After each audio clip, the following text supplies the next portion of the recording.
नमस्कार, times of Swaraj में आप सबों का स्वागत है और मैं हूं संतोष सिंह। देखिए, जो विषय हम बीपीएससी के रिजल्ट के दिन से, बीपीएससी टीआरई 1 में जो रिजल्ट निकाला था, उस दिन से जिस विषय को लेकर हम खबर चला रहे थे, जिस विषय को लेकर हम लगातार सवाल कर रहे थे बीपीएससी और के पाठक से, आज देखिए विभाग उसी विषय को लेकर अपना फैसला सुनाया है।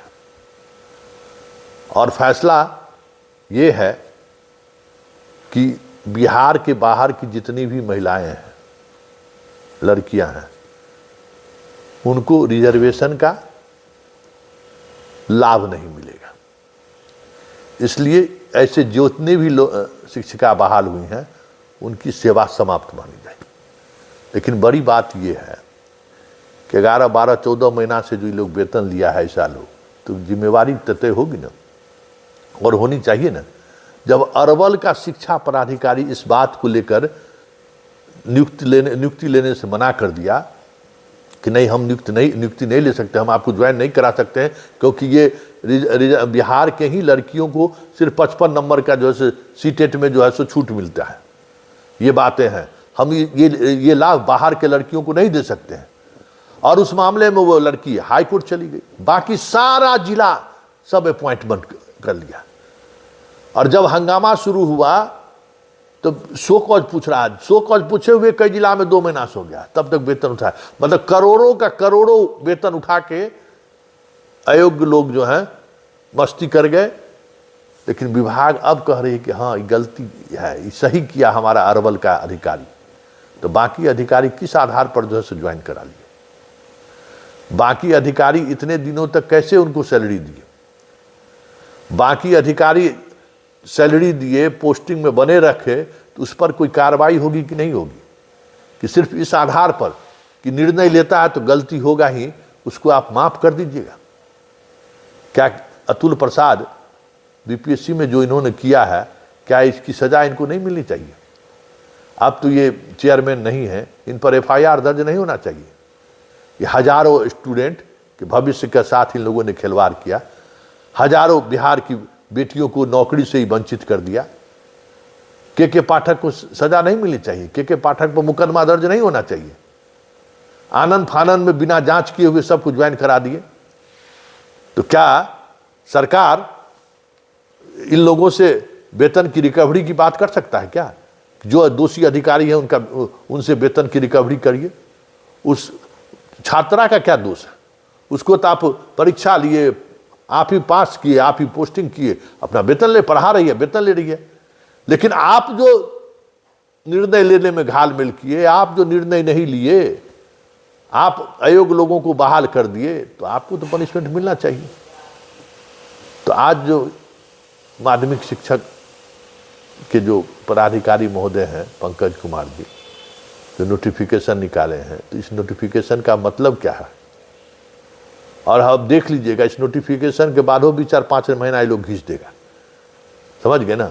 बस 10%, 20%, 30% सैलरी हमको दे दो। मतलब ये स्थिति है।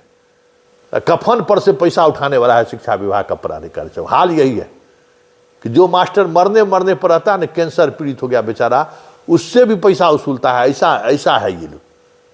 एगो बिहार में जाइएगा ना पोस्टमार्टम हाउस में, तो वहाँ अगर जवान आदमी हो, बूढ़ा आदमी, कैसा भी आदमी, भाई पोस्टमार्टम तो उसी का होता है ना जो अनहोनी किसी के साथ हुआ, कोई घटना घट गई, कोई बड़ा हादसा हो गया, वहाँ उस हादसे वहाँ पोस्टमार्टम बिना पैसा लिए आप नहीं करता है।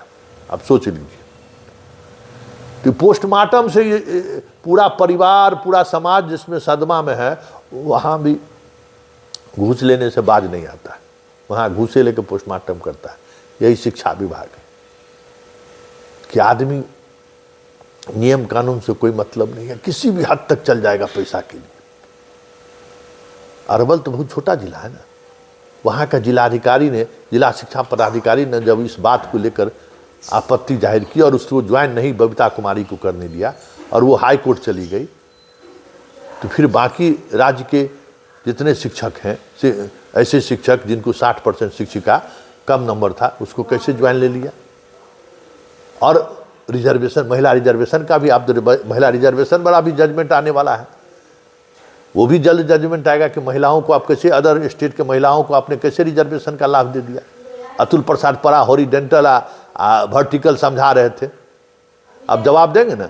अभी एगो मामला हुआ ना, अब तो वर्टिकल हॉरिजेंटल वाला आ रहा है ना, तो वो भी जाएंगे। कंप्यूटर वाला मामला आ ही रहा है, क्या कहते हैं, एंशिएंट हिस्ट्री वाला आ रहा है। मतलब जितनी बहाली हुई है, उस बहाली में की प्रक्रिया जो अपनाई गई है, उसमें तो कई तरह की खामियां आने लगी ना। एक पर आज शिक्षा विभाग ने मोहर लगाया, बाकी तो आ ही रहा है। सबका जजमेंट हमको लगता है कि इस महीने या दिसंबर के फर्स्ट वीक तक जो है सो सारे मसले पर जजमेंट आ जाएंगे। तो फिर जजमेंट आ जाएंगे तो भाई उस जजमेंट के आधार पर भले शिक्षकों को निकाल दीजिए, लेकिन इस तरीके की बहाली के निर्णय वाले अधिकारी पर जब तक कार्रवाई नहीं होगी तब तक तो चीज़ें इसी तरीके से चलती रहेंगी कि भाई जो नियम है, नियम कैसे नहीं मानिएगा।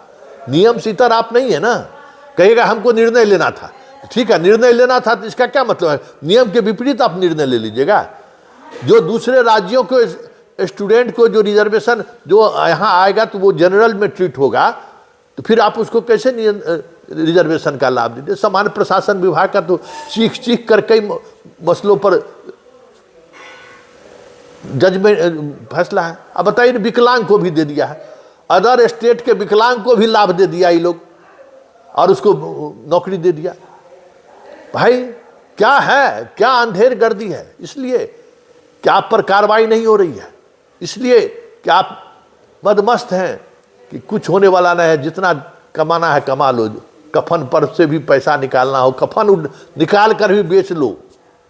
ये कफन चोर सब का हाल देख लीजिए, ये कफने चोर सब है ना, इन लोगों का हाल देखिए कि किस तरीके से शिक्षक की बहाली किया है और किस तरीके से बिहार के प्रतिभावान छात्रों को इन लोगों ने, प्रतिभावान छात्रों को रोका है किस तरीके से। ये देखने वाली बात है।